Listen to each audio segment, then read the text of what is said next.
Hello and welcome to this Doodah webinar with Dixon Jones and Nina Payne, talking about how you can manage what Gemini, Claude or ChatGPT knows and says about you. AI-generated content from ChatGPT, Gemini and Claude is rapidly becoming a significant driver of consumer decisions, which reached a tipping point this week as Google announced that their introduction of AI mode tabs, where Google is effectively forcing users into the arms of their AI-generated results to try and appease their shareholders and compete with ChatGPT. There's no doubt that search is adapting rapidly. I'm glad you found that funny, Dixon. For publishers, the last for publishers in this industry is good for me. Yeah. For publishers, the last few years has been a roller coaster, and the only way they can now compete is to also push hard for direct branded searches. Creating information content as a strategy, it needs to address inclusion in LLMs to ensure brand exposure, but for this, you've got to forgo clicks as a metric. SEO is about being where your audience is, and a considerable part of your strategy is now going to be including visibility across multi-channels. And what all this means is that controlling your presence and narrative on LLMs is critical. So understanding and influencing what these AI tools say about you is critical for securing your brand's visibility, your future visibility and growth. So where do we start? Well, I'm glad you asked, because fortunately today on our webinar, we've got Dixon talking about how to effectively influence and manage what leading AI models know and say about you and your brand, including exploring advanced insights into LLMs. And we're going to get to see Dixon's new tool, waikay, which stands for What AI Knows About You. And that's going to help marketers to proactively shape AI-generated narratives and protect their brand representation. So Dixon needs little introduction as the previous ambassador of Majestic and founder of InLinks, and he's a 30-year veteran SEO pioneer that I interviewed. I was honored to interview as part of my Pioneers series, so please go watch that because it was a brilliant interview. And what Dixon doesn't know about links, entities, and knowledge graphs isn't worth knowing. And his move now into AI visibility seems like the perfect transition from links to entities to inclusion in AI. Dixon is also a professional networker because I've yet to go to an event that Dixon is not at. He's a natural born speaker, and he's somebody who loves a good murder mystery. So perhaps he can help us solve who murdered search. Spoiler alert, I think it was Google. Sitting beside Dixon, we have the awesome Nina Payne, who loves her free conference swag and water bottles. Nina's curiosity with the internet started in the mid-90s, where she was fascinated with the rise of e-commerce and data. Under the brand name of SEO Lady, for 25 years, she's worked online as a freelancer in technical on-page SEO and content, and her area of expertise is in YouTube and video promotion. Nina is always shifting to the future of search and the adoption of AI into workflows and marketing strategies, and today she's joining Dixon, and so it's time to get to it. Dixon, I'm going to throw over to you, and I'm going to ask you, please tell me, how can you manage what Gemini, Claude or ChatGPT knows and says about you? Oh, well, thanks ever so much for asking. As it happens, I've got a few slides to present. I just put one up on here. There we go, with the magic of production. Oh, look at me. Why do I get the grumbly face? Well, this is the thing. So Anton, as everybody knows, puts all this show together, and he decided to use AI to make a mess of our faces, and so I decided to try and make a mess of his logo, and that's what the AI came out with on the Doodah logo. So, but it does start as an interesting point to start with, that pretty much anybody can start messing with your brand and your identity now, and so this what AI knows about you can get affected by that kind of thing. So it's important for us to know what AI knows about you, and important to start developing processes internally or processes with our businesses or with our clients that can tackle this effectively. Because as you said, Shirley, AI mode, it changes the game completely for me. I think it's not just about people, trying to get citations and clicks from AI. That's not going to happen. The whole of the sales channel is going to be done through using an LLM to think about your decision and doing all the reading for you. So let's go in and say what I'm going to chat about. And before people start asking me questions and putting me on the spot, or which I'll just send over to Nina, because that's going to be easier for me. So we're going to be talking about the shift from SEO to influencing in LLMs, why that's important and how you can start to do it. We want to know what AI knows about your company. So I'm more talking about companies here than I am about individuals. Where AI is getting that knowledge from.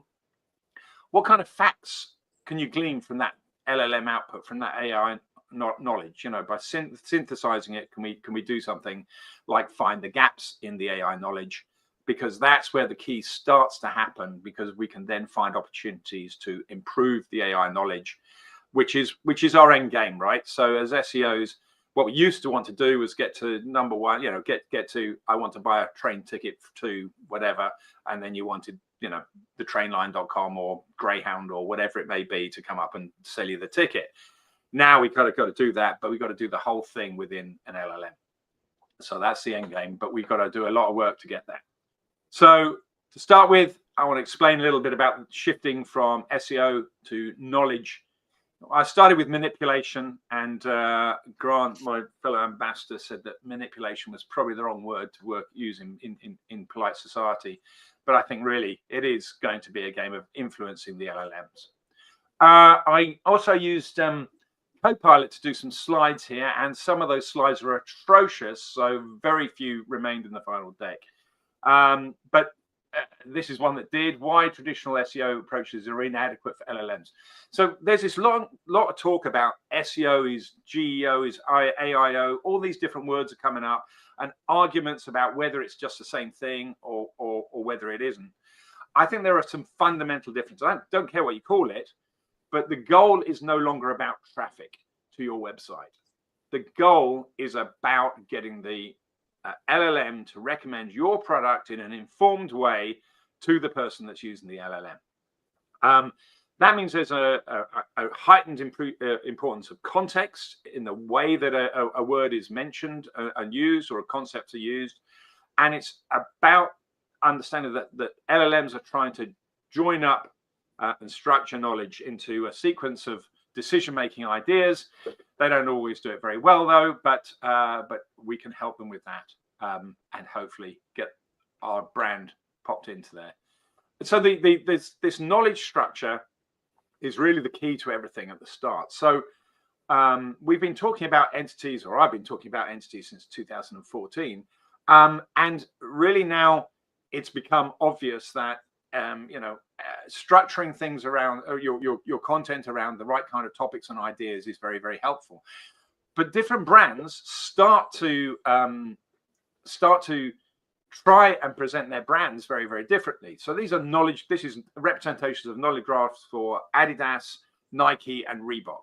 And they're talking about different things on their website. They're trying to differentiate themselves. You know, the number of times I keep on hearing, you know, Mercedes is about the passenger and BMW is about the driver. They're trying to do some differentiation until you say, I want to buy a car, at which point they don't care about any of their differentiation. They want to buy your car. So the game changes as soon as we get into a topic. But what happens when you start to ask an LLM a question, LLM, large language models, for the two people that didn't know that. I'm sorry, I keep on using three-letter abbreviations. So when a user asks a question, the first thing that typically happens is that you say, what car shall I buy, for example? And the user, the LLM could start in a whole set of different ways. It could start saying, well, let's think about, you know, cars according to budget, or let's start thinking about cars according to the brands of cars, or let's start thinking about where the user is, and then we can start to think about where there are local showrooms and these kind of things. So the user asks a question, and it'll start by using its training data, the stuff that it used possibly months before, possibly years before, possibly in October 2022, to get a general idea of what the user really wants and the kind of thought processes that the LLM is going to take to answer the question. And then they run down these neural pathways. If you haven't checked out Gemini 2.5 yet, do, because it gives a really good representation of how the modern LLMs and the ones that Google are going to use for AI mode is starting to ask questions about websites and things. And that's where the GR comes in. So TD, training data, GR, grounded data, which is the search lookups.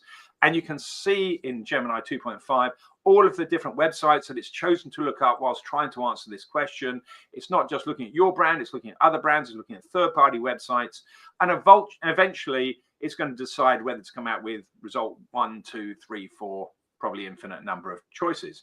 But the whole of that buying cycle is in that process. And then more times that we can interrupt that narrative of an LLM, the more chances we have of our brand being seen in the right place at the right time.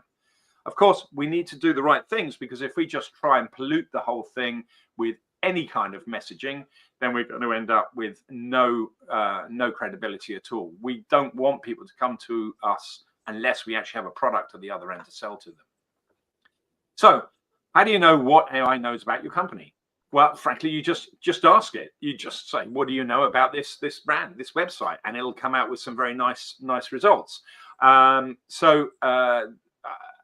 You can ask, but how you ask and the way you start to track this information is interesting, because the technologies that are coming out are doing different sorts of things. There's a company called Evertune, and they're saying, to do one lookup, they're doing 6,000. They're running queries 6,000 times and seeing all the different responses and coming up with some information from there. So I think that costs around about, I don't know, 250. I've heard $250 to do a report, but they're running 6,000 queries, and it's an approach that will get over that problem of the LLMs keep on doing different results. You can ask the same thing and it comes out with different things each time.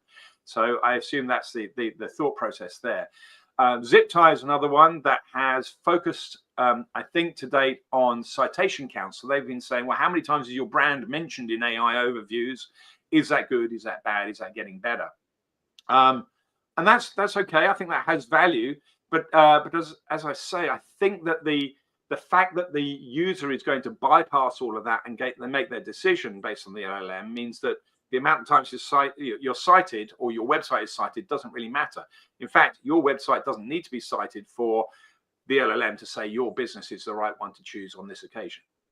So the way that waikay, waikay, you can't pronounce it, can't spell it, don't even have the .com. It stands for what AI knows about you.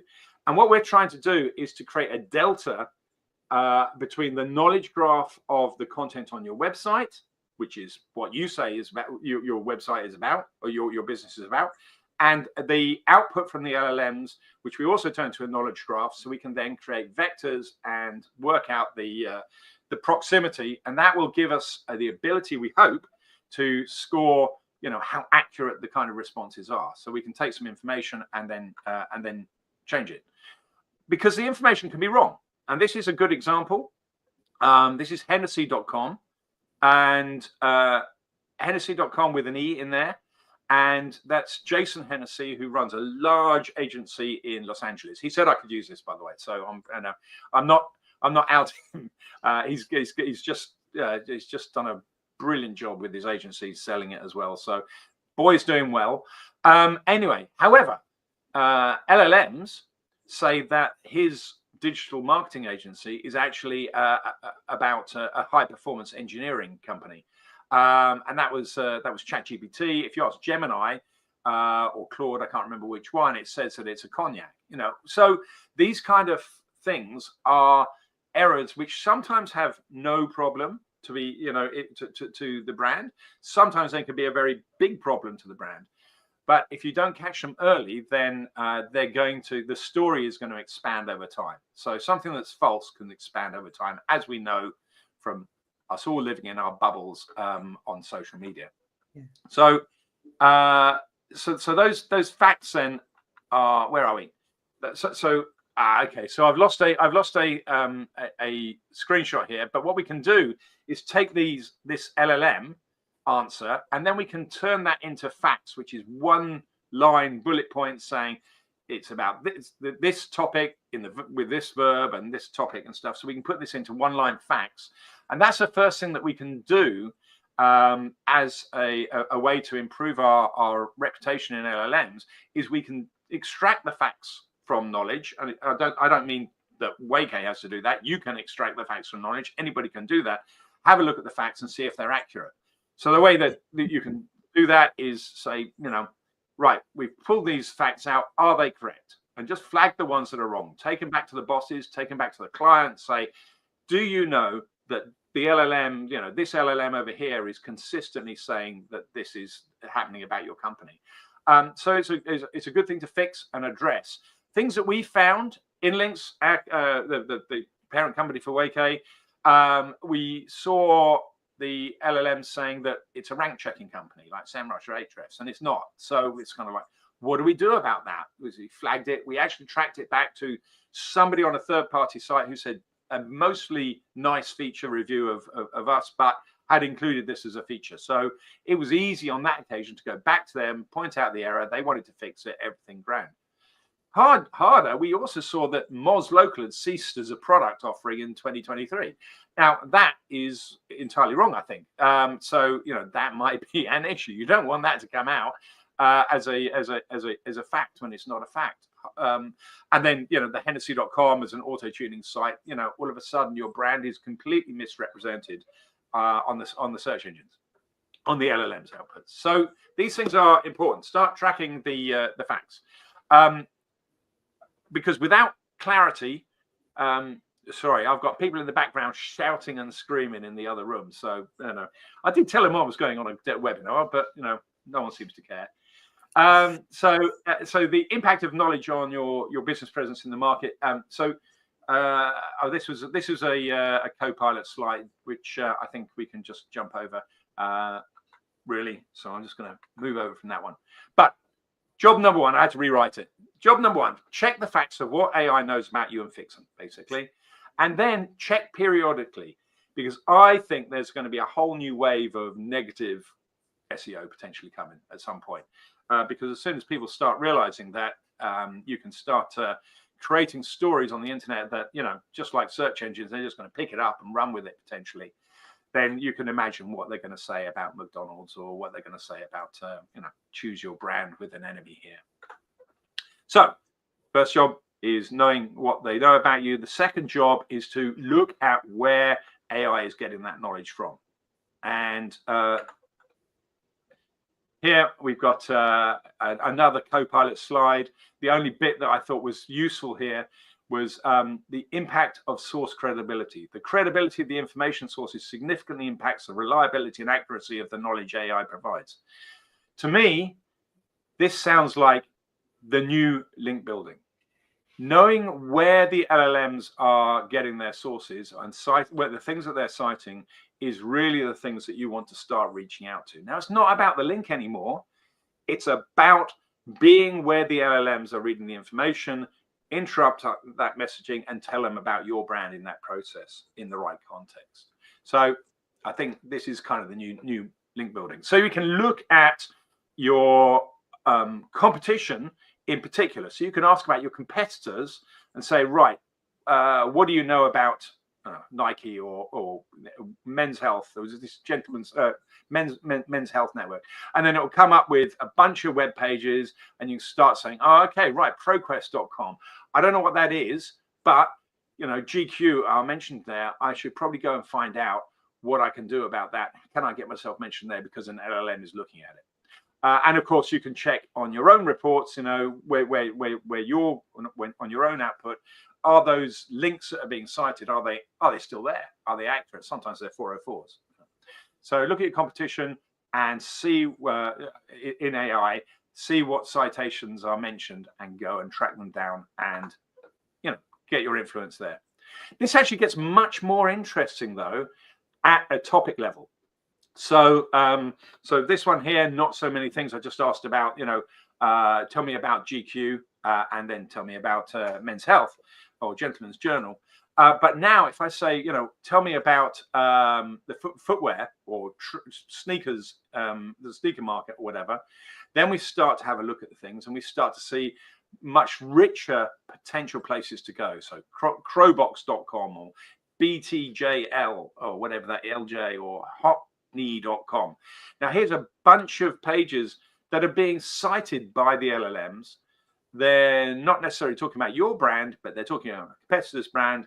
Clearly an opportunity there. So something that you can go out and check.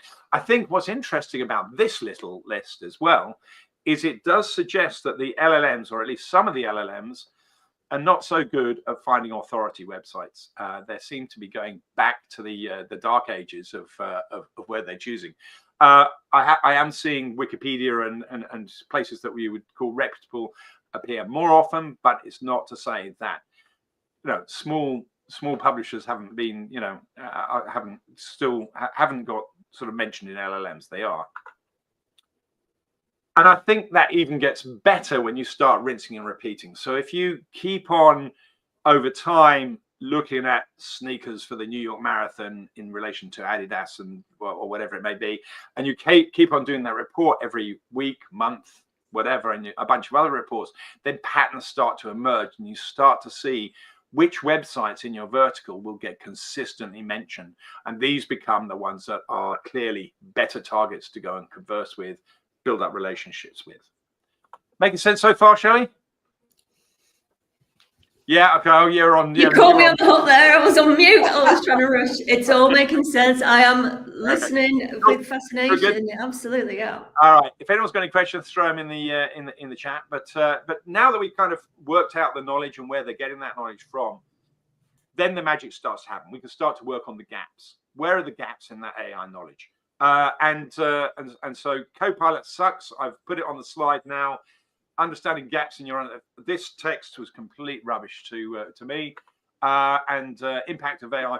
Anyway, it's real rubbish. They wrote the whole section. I haven't used any of it except this very large one, identifying knowledge. The very last one. Copilot finally makes a salient point. We need to identify the knowledge gaps, and that requires analyzing current capabilities and future needs within. Well, actually, that description is bollocks, but we need to identify the knowledge gaps. So how do we do that? Go back to this slide at the start. This is Adidas and Nike and Reebok and the things that they're talking about. And they're talking about different things. And when we go and put that into a topic like sneakers, what sneakers should I wear for the New York Marathon? Now, all of a sudden, what we can do is if we compare those three companies and what they're saying, then we can see differences between what Adidas are saying and what Nike are saying and what Reebok are saying. And we can see the gaps. There's some of them are brands. Air Force is a brand of Nike and stuff. But other things are really interesting, talking about the technology. Only some of them are talking about the technology, which might be really important when you're thinking about running on concrete for 26 miles. So there's things that are in there that may be interesting to discuss. So how do we then find this out? So what we can do is analyze these knowledge graphs and start to find opportunities to improve that AI knowledge. So Copilot sucks. So topic reports. So this is an example, a specific example around Harrods. And what I did was for Harrods and two competitors, I think it's myteresa.com and Fortnum Mason, or one of the others, I can't remember. Harrods, by the way, for Americans, is a very upmarket luxury store in London, world famous, obviously not to everybody, but to most. And then I looked at watches, and so all three sell watches, but they focus on different areas. Some of them do it working by brand, some of them are working by type of watch, etc. And all of a sudden, you can see in the red there that both of the competitors have got reviews on their website about the wallet watches, and Harrods haven't. So maybe there's something that needs to be done there. They need to get some feedback from their customers that they can put on the site. So we can then analyze the websites and say, right, in the context of watches, what's good about Harrods? What's good about myteresa? And the last one, Selfridges. And the AI will just synthesize that for us. We can just get those things. That's very cleverly done. So production is ahead of me and adding a picture of Harrods there. So you can just pull out some ideas of what's strong about these websites. So this literally is asking the AI. But we can then see some differences within there, which leads to some content get recommendations. So in this particular example, what we found was that Harrods could do with creating a dedicated pre-owned luxury watches section, because the other ones do, with authentication information, condition ratings, and offerings. Now, funnily enough, the last thing that Harrods wants to do is sell secondhand watches. Yeah. So this is the dilemma for us as we move forward. As soon as somebody says, I want a luxury watch, then the LLMs is going to consider the secondhand watch market, the pre-owned luxury watch market. So even if Harrods don't want to do that, what they need to do is have a page differentiating themselves, saying why you shouldn't be buying a pre-owned watch, luxury watch, when you can get an original that's authenticated, etc. from Harrods. You need to say, I think, in LLMs what you don't do as much as what you do, and that will help to get the right customer buying at the right time. And I think that is a difference to traditional SEO, where you basically kind of pretended that you did everything. And also another thing that they needed to do was they're not talking about the type of the stainless steel, gold, various titanium watches and watch type guides, because it would appear that that's important. We can also enhance. They could also enhance particular things, like talk about their fine watches department, or on their fine watches collections. They need to create dedicated filtering and highlight sections for rose gold watches and that kind of thing. So some very specific things can come out that are just filling the gaps between what they have at the moment and what the LLMs are seeing when they go and start asking about luxury watches in the context of the competitors, for example. So this gap analysis suddenly turns into some very simple things that we can then do, and we can give them to any virtual assistant. Now, bear in mind that what you create from here on in, a human may never read. A human may never read that content. But if you still write it in the way that we are taught to write SEO, in a good structured format, the LLM will understand it correctly and will embed that in with all the competitors' information and do all of that research. And that's what they're delivering to the customer. So you need to be in there. You've got to be in there to win it, in it to win it, basically. But the LLM's doing the reading. And of course, then you can just find the LLM citations as well and just pull those out as well. So, conclusion, and I'm pretty much on 30 minutes, which is about right, I think, is we need to understand not just, how we get more citations about your brand in AI. We need to help the AI properly understand what your business is about. It needs to comprehend what AI knows about you. We need to find out about the sources of that information, so that you can improve the accuracy of that information, so that when the user is making decisions from the LLM output, it's A, correct, and B, got your brand right at the top of the list, hopefully. And then leveraging AI for advantage, I think here is where we still will all have a business as SEOs.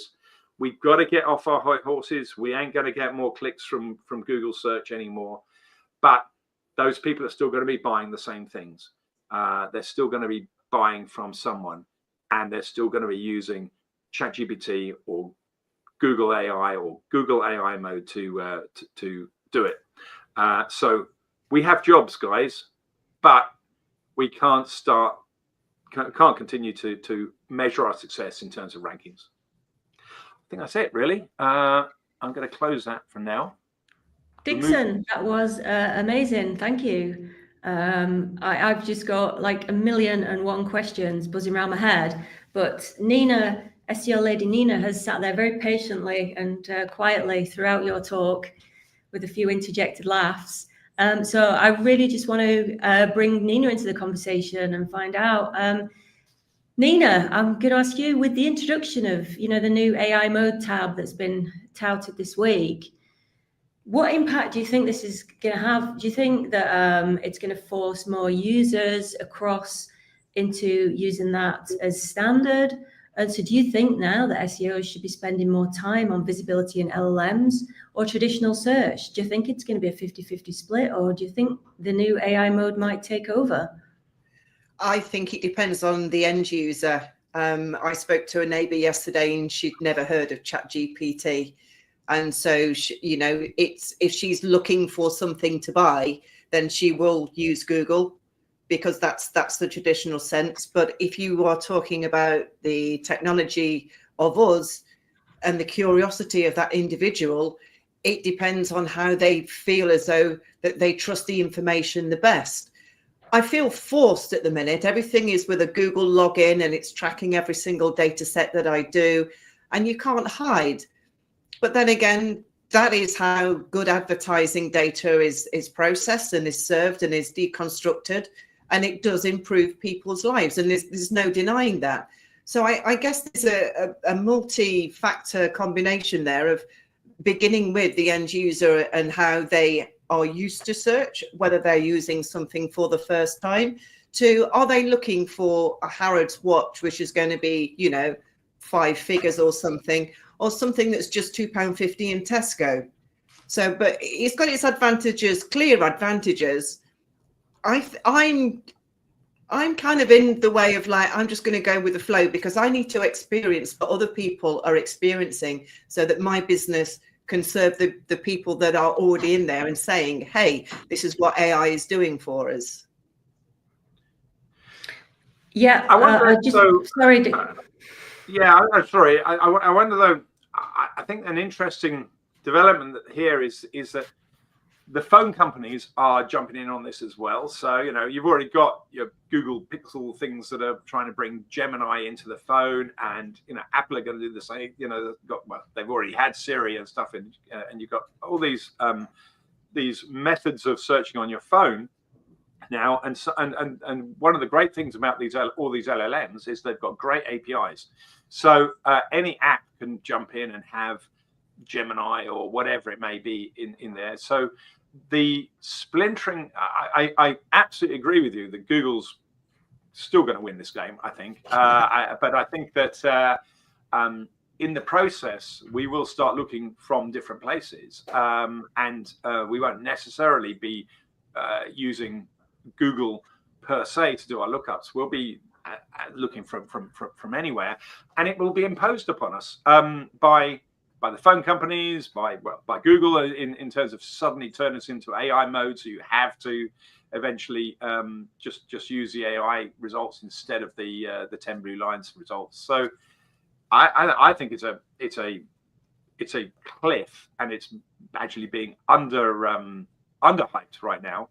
I have seen some stuff saying that there is other technologies out there that might actually get us to AGI faster than an SGI faster, so super general intelligence and actual general intelligence faster than LLMs. But for the moment, this is obviously what the billions of dollars are being invested in, and we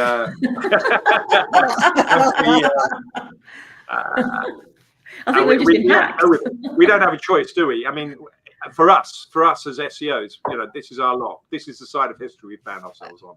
You can argue and take the pitchforks out as much as you like, but I don't think that's the best game for us. A couple of interesting comments in the comments. One from Amon. Hi, Amon. Amon's just saying 100% is agreeing with everything that Nina said. User acceptance is the ultimate litmus test. Sadly, people have always favoured convenience over quality, availability of a handy falsehood over hard thinking to get at truths. And Raoul, sorry if I've butchered your name there, Raoul. What really matters is understanding whether your target audience actually uses AI models to research buying decisions or compare vendors.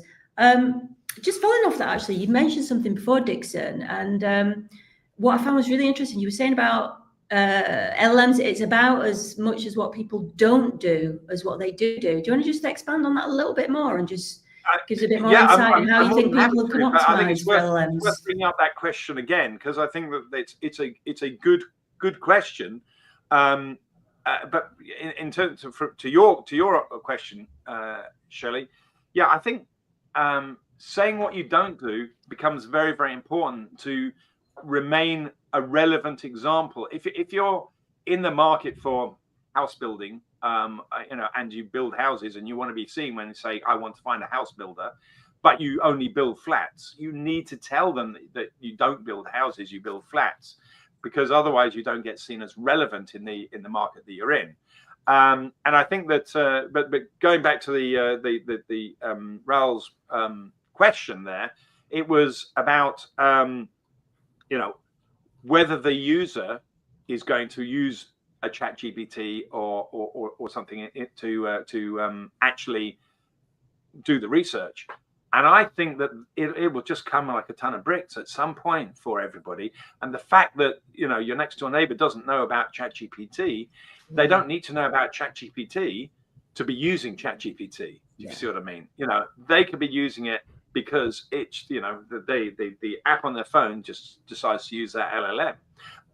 And so I think that it'll just come with a wave, with a crash. And I saw Peter Mead had a question on there that I saw. Yeah, if you can bring he did. It up. I was just going to read that out actually. Peter Mead asked, "Do you think Google will eventually just be a Gemini prompt?" And I do, and I think that this is maybe not this year, but I think that is where they're heading. It will just be a Gemini prompt, or you will have to, so right now they're bringing in this AI mode where you can opt to have the AI mode. I think at some point they'll flip that over so you can opt out of the, and flip back to the original results or something like that. But I think the end game for Google is just one Gemini prompt. And I think that actually ties together. Do you remember for about 4 years they were saying, let's go mobile first, and everybody went, oh, okay, and then we go, let's go Core Web Vitals first, or whatever. We jump on bandwagons, whatever Google tells us to. But I think this mobile first one then goes back. One Gemini prompt works very well in their phone software, and takes the user a lot further. Of course, if you're a publisher, you're screwed. I think that's a dangerous place for a publisher, unless you can find a methodology for having premium content that somebody will pay for in a different way. I think is a dangerous and slippery slope. It's going to be hard, because if you block the bots, you're really blocking the informed decision-making process that the LLMs are proposing that they do. I don't think they're necessarily informed. I think bigger problem here is that humans are going to take the decisions based on what the LLM suggests instead of what they critically think is the right idea. That's another question for another day. But yes, I think that eventually Gemini will just have Google will just have a Gemini prompt. Yeah, Aman just made another interesting comment there actually. He said the biggest issue I have with LLMs is that they express no doubt, never realize they lack info. AIO forces that pure assumption front and center of a trusted source.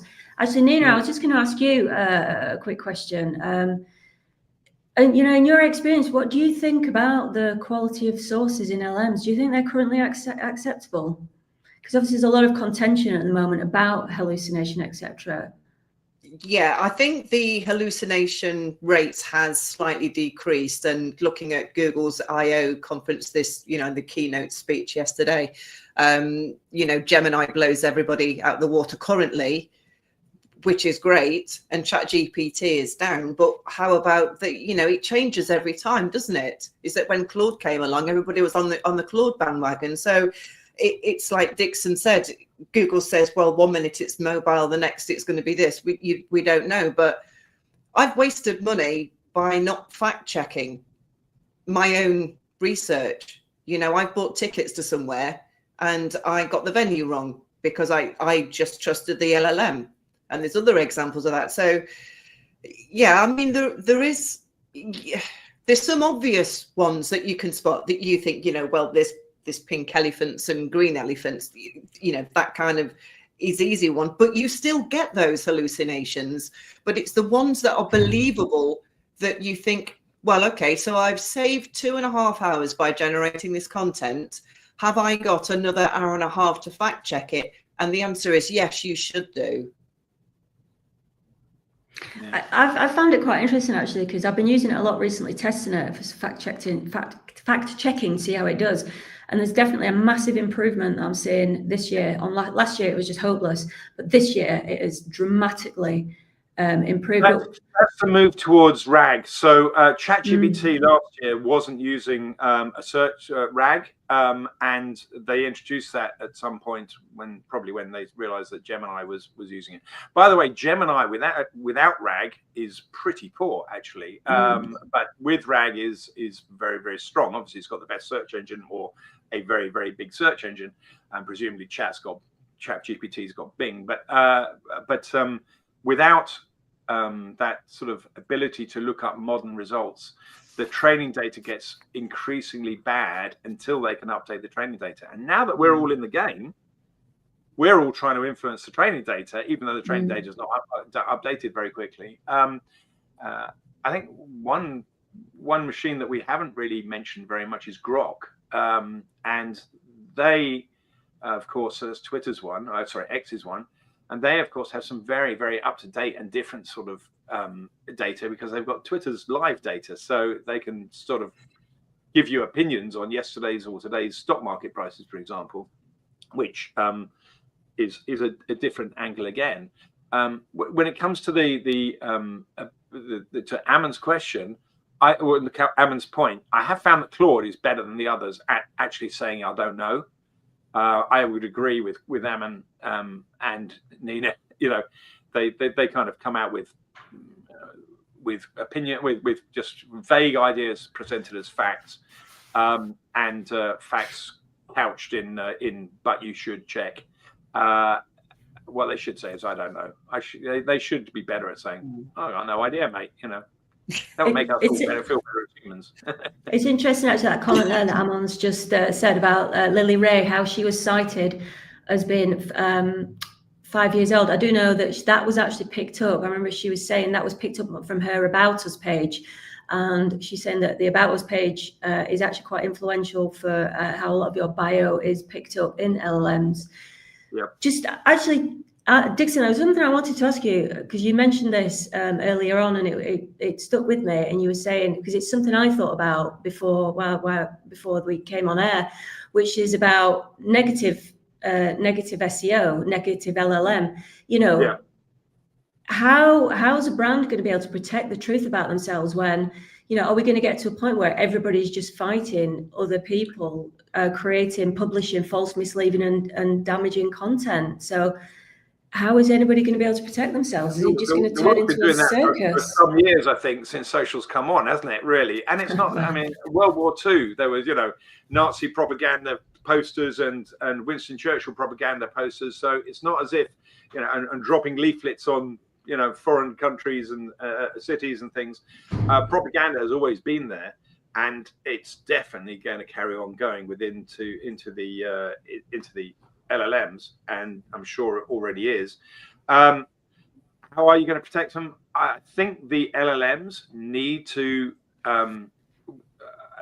as I pointed out in the slides, at the moment the LLMs are citing what I would say are not necessarily bad sources of data, but not as good as, you know, as if you looked at the Copilot stuff that I kind of skipped over. They were saying, you know, you've got to have trusted sources of data, and the LLMs believe in the trusted. Didn't seem that really some of the ones to me. So they're going to have to buckle up their ideas on that, and that's where a good search engine and a bad search engine may make a difference. Well, I mean, the fact that Google with AI mode is now effectively making itself a publisher, and obviously I know this has been an argument for social media for some time, but you know, there is an argument that it could be regulated. Which it should be being regulated now as a publisher, and that would help to control. I mean, Nina, have you got any thoughts on this?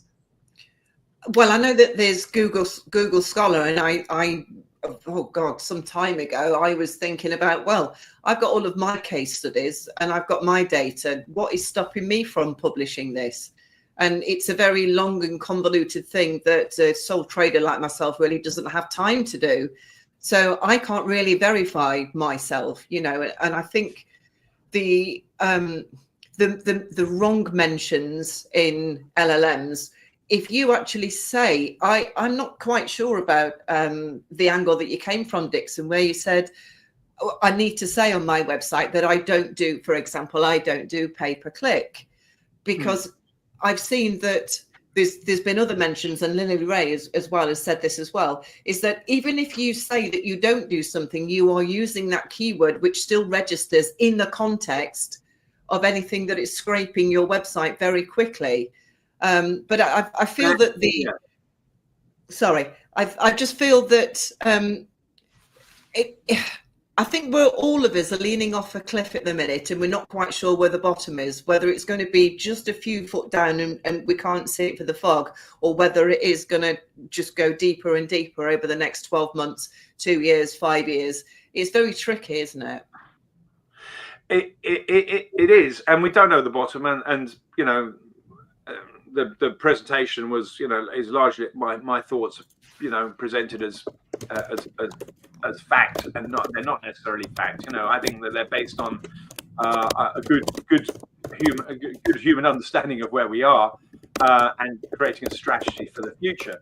But in terms of that gap idea, I think the reason that it's important is that I don't think it's just taking the words. They are tokenizing all the words, but they are seeing, you know, sentences and concepts. And if you want to, if the user says, give me the top 10 search marketing companies, for example, in Western Superman, then what my sorry, have I given out too much of where you are? Sorry. I'm all over Google. And so I think if somebody asks, I want to find a search marketing company or a digital marketing company in the Bristol area, then in order to give a sensible result, the LLM might logically go through a process of saying, okay, these are the ones, these are the strengths, and these are what they do and don't do, for example. If you don't say what they don't do, then you're a big void or whatever. Then you're actually, what the AI is going to try and do is to show the differentiation between those, between the different options. It's not going to try and say this one is better than the other one, because it tries not to do that. It will try and highlight the differences. So if you don't give it the full information, it can't do that, and you're going to either get, you know, leads for, you know, PPC campaigns, or you're not going to get any leads at all. So that's why I think that saying what you don't do, possibly on your about page, is helping to disambiguate the LLM's output. I think you're right. And then I could just sell the PPC leads on. Well, you absolutely can, you know. So then you can say, I do, you know, and I can arrange your PPC management, you know, or something like that. I think what we can all be assured of is obviously AI, it's not going away. I mean, there was a point when ChatGPT came in, it was in November 2023, and I was kind of hoping there might be an initial burst and it might die down, but it's obviously just built up and up, and there's no doubt now that it is just taking over, rightly or wrongly, and whether it's helpful or not. I mean, Nina, do you think it's been positive? Have you seen any positivity in the work you're doing at all with this introduction and move? I mean, I see it is exciting times right now with the changes that are going on. Yeah, learning for me. It's great being a freelancer. I can choose my own hours. If I want to work 16 hours a day, I can do. If I want to take Friday afternoons off, I can do. But if I've got a client coming to me with a problem, and I don't know previously, pre-AI, it would take me hours to research. Or if it was a piece of content that was in a very, very niche industry and I didn't have a clue, but they just begged me for one article that was 3,000 words long, 3,000 words on a niche, for me to find other articles on the internet to then put into my own words and then turn that into SEO, you know, format, was the ridiculous amount of time. So my productivity for my business has absolutely, it's just catapulted. I can do all the tasks that I can do. And in terms of structured data and schema, my learning curve was just like a new website that started with pay-per-click in Google Analytics. It was just straight up. And I took onto it straight away. For me, it's been a huge benefit. I haven't really got any negatives about it. And I'll be honest with you when I'm talking about the SEO Lady brand. I mean, Dixon, obviously it's going to be positive for you because you've got waikay, but I mean, what's your feeling on the whole sentiment? You know, I think there's a mixed view in the industry. Some people, you know, love it, some people loathe it, but within the industry, I think within the SEO industry, if you don't get on board with it, you should go and do a completely different job. I think, you know, the SEO industry is going that way, whether you like it or not. So you've got to find ways to deal with it and stop denying it. That's my view. I'm happy for people to carry on and try to deny it and say it's only this much percentage of search. I don't believe that's true. I think it's already a big chunk of the economy, and it's just going to get more. So I think as SEOs, yeah, you either accept it or you get out. I think as from the user's perspective, from society's perspective, I think that the questions are only just starting, and I think that there really should be controls in there. And I don't know how you're going to do it. I don't know how I don't think you can put the the majority have not heard. So I think that it is potentially very evil. I think it has stolen everybody's content. I think that the problem is at an individual level, every book that any individual ever wrote before LLMs came along was also stealing other content. So humans were just doing that. It's just being done at scale and very, very quickly now. So the challenge for the human race has got to be, can we still keep our own individual critical thinking? You know, we do not want to completely give your opinions over to the LLM, in the same way that you don't want to be just guided by the Daily Mirror or the Daily Mail or the or the soapbox opera on television, or soapbox on you know. So many people are already just swayed by whatever media is fed in front of them. And now they're going to be making decisions based on the LLMs, so they're just going to take that as fact. And I think that's where the danger comes. But I think that's been a danger for society for quite a while now. Well, I mean, yeah, I mean, isn't that just the truth anyway? There are actually a huge percentage of the population that are regular readers of the Daily Mail. I am not one of them, who enjoy that kind of content. And, you know, they like the Hello magazine. They like their gossip. You're laughing, Nina. Are you a Daily Mail reader? No. But it's like, you know, there's a massive percentage in our population that will just be taking verbatim what AI feeds them as the truth. You know, we're talking, there's a lot of people out there who just voted for Brexit because they had no idea what they were voting for at all. And, you know, for publishers now, this is a really interesting juncture. I keep thinking about how are publishers going to survive? Should publishers be blocking LLMs? You know, but then we're back to that same situation that we had when Google first came out. Publishers need Google need publishers. And again, it's the same with LLMs. You know, LLMs are training on everybody, publishers' data, but publishers, they're going to have to be where their audience is. So they've no choice but to be in and part of it. And I find the whole situation really sad. I mean, I think we're in a race for the bottom. We're all going to just completely lose. We're going to be awash with misinformation, drowning, and nobody's going to know what the source of truth is anymore. Central source of truth. It's just going to be layers and layers.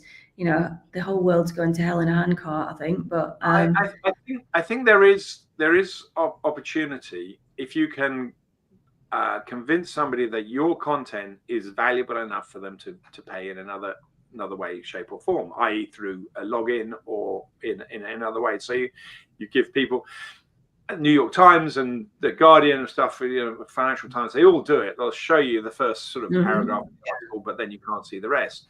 So I think that it can be done. And it can also be done by turning your content into training material, for example, and putting it into a training course.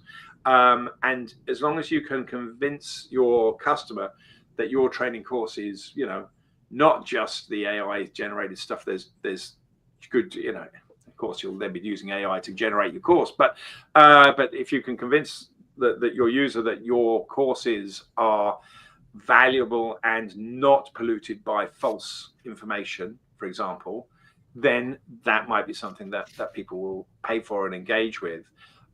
So there is going to be an opportunity for publishers to build up ecosystems with content that is not available to the LLMs.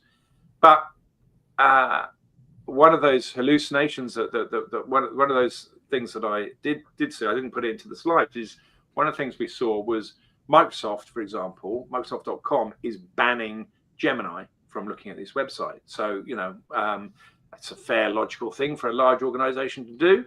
However, if you ask the LLMs, what do you know about Microsoft? It has no problem answering that question, because it's everywhere. So your content has to actually be something unique, and that's increasingly hard in an LLM world. And it is sad. It is sad. I'm sorry. I've got nothing for you, Billy. Nina, I mean, what do you think, brands, what would you recommend to brands right now? How to broach inclusion in LLMs? Have you got any advice?